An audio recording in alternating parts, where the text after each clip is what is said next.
Hello friends, स्वागत है आप सभी का आपके अपने यूट्यूब चैनल धन की बात पर। तो एक बार फिर से हम हाजिर हैं आपके सामने एक नई कंपनी का एनालिसिस लेकर के। और आज की जो कंपनी है उसका नाम है IIFL फाइनेंस लिमिटेड। तो देखिए, ये कंपनी एक NBFC है जो IIFL ग्रुप काफ़ी जाना माना ग्रुप है। और इसके प्रोडक्ट पोर्टफोलियो में देखिए, जो यहाँ पे इंफॉर्मेशन दी हुई है screener.com पर, it offers a wide spectrum of product such age home loan, gold loan, business loan, micro finance, capital market finance end developer and construction finance etcetera.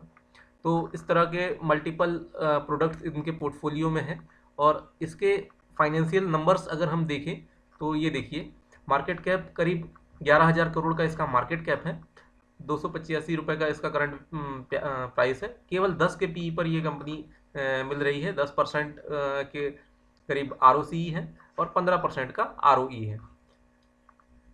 Industry का P जहाँ पे लगभग 27 का है, ये केवल 10 के पीई पर अवेलेबल है। प्रमोटर जो है 25% की होल्डिंग प्रमोटर के पास है। डेट टू इक्विटी 5.6 है, तो स्वाभाविक है ये, क्योंकि एक फाइनेंस कंपनी है तो इनका काम ही है डेट रेज करना और उसको आगे फॉरवर्ड करके अपना कमीशन कमाना। तो 33,588 करोड़ का डेट है, तो यहाँ पर ये कोई इशू नहीं है। इसके बाद हम देखें अगर इसके प्रॉफिट एंड लॉस में अकाउंट में, तो कि इसके सेल्स में किस तरह से ग्रोथ हुई है। तो 2010 में देखिए केवल 1123 करोड़ की इसकी सेल्स के फिगर थे, जो अब बढ़कर के 6,270 करोड़ के करीब हो चुके हैं। तो काफ़ी अच्छी ग्रोथ की है इस कंपनी ने। ऑपरेटिंग प्रॉफिट बढ़कर के 440 करोड़ से 4,000 करोड़ पहुंच गया है, तो लगभग 10 गुना हो चुका है ऑपरेटिंग प्रॉफिट, जो कि बहुत ही बढ़िया है।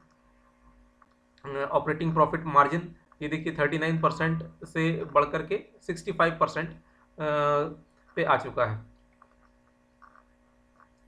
तो यहाँ पर भी हमें अच्छी बढ़िया ग्रोथ देखने को मिल रही है। इंटरेस्ट का फिगर देखने का कोई मतलब नहीं, क्योंकि इसका इंटरेस्ट का फिगर अच्छा हाई ही रहेगा, क्योंकि ये खुद ही एक फाइनेंस कंपनी है। इसके बाद देखिए, नेट प्रॉफिट 232 करोड़ से बढ़कर के 1073 करोड़ हो चुका है। तो इस तरह से हम देख रहे हैं कि कंपनी पिछले 10 सालों में लगातार ग्रोथ कर रही है और कंसिस्टेंटली ग्रोथ कर रही है। बीच में किसी किसी भी साल में इसने डिग्रोथ नहीं दिखाई है। हर साल इसने इसका प्रॉफिट, नेट प्रॉफिट हो, ऑपरेटिंग प्रॉफिट हो, सेल्स के फिगर हो, वो लगातार बढ़ते हुए नजर आ रहे हैं हमें। अब देखिए, शेयर होल्डिंग पैटर्न की अगर बात करें हम, तो इसमें देखिए प्रमोटर प्रमोटर जो है लगभग 25% शेयर होल्डिंग प्रमोटर के पास है, और लगभग इतनी ही शेयर होल्डिंग FII के पास है। और यहाँ पर जो DII देख रहे हैं हम, तो DII का स्टेक उतना ज़्यादा नहीं है, लेकिन पब्लिक में जो हमें 49% के करीब शेयर होल्डिंग दिख रही है, वो एक्चुअली ये जनरल पब्लिक के पास नहीं है। इसमें भी देखिए, ये सारे इंस्टीट्यूशन है या फिर HNI इन्वेस्टर्स हैं। तो ये FIH मॉरिशस इन्वेस्टमेंट लिमिटेड, ये करीब 22% होल्डिंग इसके पास है। CDC ग्रुप PLC, इसके पास करीब 8% की होल्डिंग है। और इसी तरह से कुछ ये हाई नेटवर्थ इंडिविजुअल्स है, इनके पास काफ़ी अच्छी होल्डिंग है। तो हम कह सकते हैं कि ये समझ लीजिए 22 और 8 30 35 36, मतलब ये 37-38% के करीब जो हिस्सेदारी है यहाँ पर, ये जो 49% 50% का है, इसमें भी ये HNI और इंस्टीट्यूशंस के पास ही है। तो कुल मिला के 10-12% बचता है जो जनरल पब्लिक के लिए अवेलेबल है। और इसमें भी बहुत सारे शेयर होल्डर्स ऐसे होंगे जिनकी स्टेक 1% से कम होगी, तो उनके नाम यहाँ पे शो नहीं हो रहे होंगे। तो जनरल पब्लिक के पास में फ्री फ्लोट काफ़ी कम है। ज़्यादातर हिस्सा जो है वो स्ट्रॉन्ग हैंड्स के हाथ में है, जो कि काफ़ी कॉन्फिडेंस देता है हमें इस स्टॉक के फंडामेंटल्स के बारे में। तो फंडामेंटली बहुत ही बढ़िया कंपनी है, ग्रोइंग बिजनेस है। आगे आने वाले समय में जैसे जैसे इंडिया की GDP ग्रोथ बढ़ेगी, जैसे जैसे लोगों की एस्पिरेशंस बढ़ेगी, तो ये बिजनेस जो है ये लगातार चलने वाला बिजनेस है। इसमें किसी प्रकार की कोई कमी नहीं आने वाली है। कंपनी का एक बढ़िया ट्रैक रिकॉर्ड है। तो फाइनेंस तो IIFL फाइनेंस जो कंपनी है ये एक इन्वेस्टेबल कंपनी बन जाती है। तो अब देखते हैं कि टेक्निकल्स के बेसिस पे हमें क्या अपॉर्चुनिटी नज़र आ रही है इस कंपनी में इस समय। तो हम चलते हैं इसके चार्ट पर। ये देखिए चार्ट पर यहाँ हम देख रहे हैं कि 2018 में इसने एक हाई बनाया था जो कि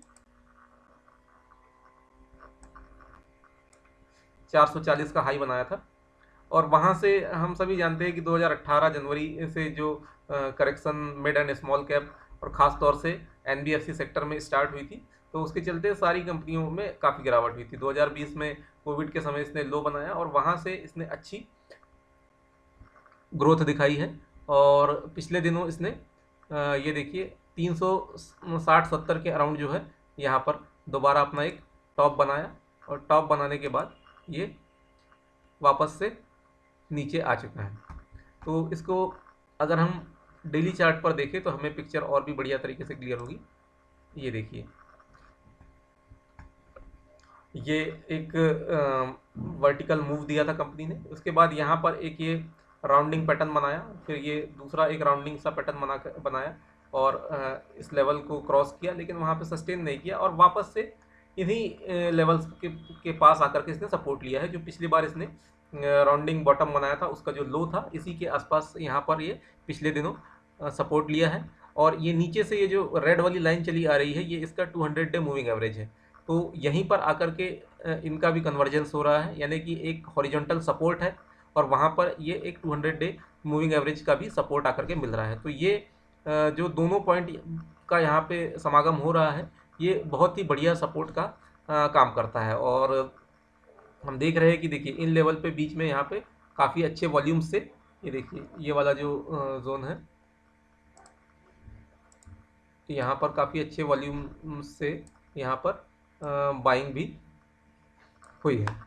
तो इस समय ये बहुत ही अच्छे सपोर्ट्स पे उपलब्ध है और मुझे लगता नहीं है कि ये 240 के अराउंड का इसका जो प्रीवियस लो है ये इसको तोड़ेगा। अभी 270 के अराउंड है, मुझे लगता नहीं है कि 270 भी तोड़ेगा, लेकिन और अगर कंजर्वेटिव होते हुए सोचे तो 240 का एक सपोर्ट मानते हुए इस स्टॉक में अभी यहाँ से पोजीशंस बनाना काफ़ी सेफ नज़र आता है। काफ़ी लो रिस्क जोन में ये अवेलेबल है और नियर टर्म में यहाँ से इस स्टॉक में पोटेंशियल है। इसका जो प्रीवियस हाई है जो कि ये 370-75 के अराउंड इसने बनाया था, यहाँ तक तो बड़े आराम से ये जा ही सकता है, जो कि अगर हम परसेंटेज टर्म में अगर निकालना चाहें तो ये देखिए लगभग 30% का अपसाइड यहाँ से बनता है, जो कि स्विंग ट्रेडिंग के लिए एक बहुत अच्छा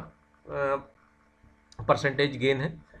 और रिस्क हमारा बहुत ज़्यादा नहीं है, यहाँ से मुश्किल से 20-25 रुपये का रिस्क है और ऊपर बढ़ने के लिए काफ़ी स्कोप है।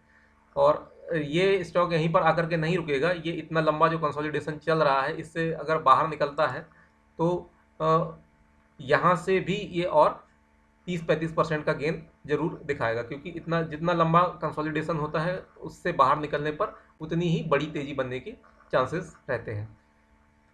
तो इस स्टॉक को आप लोग स्टडी कीजिए और मेरी यहाँ पर केवल आपको एजुकेशन के पर्पस से ये सारी बातें बताई गई हैं और इसमें मेरी किसी भी प्रकार की खरीदने या बेचने की सलाह नहीं है। आप खुद से स्टडी कीजिए और अपने स्वविवेक से या अपने फाइनेंशियल एडवाइज़र से सलाह लेकर ही कोई भी डिसीजन लीजिए। तो इसी तरह के एजुकेशनल वीडियोस देखने के लिए, इसी तरह की अपॉर्चुनिटीज़ जानते रहने के लिए हमारे चैनल से जुड़े रहिए। चैनल को सब्सक्राइब कीजिए, वीडियो को लाइक कीजिए और अपने दोस्तों के साथ शेयर कीजिए। Thank you for watching the video. See you in the next video. Bye bye.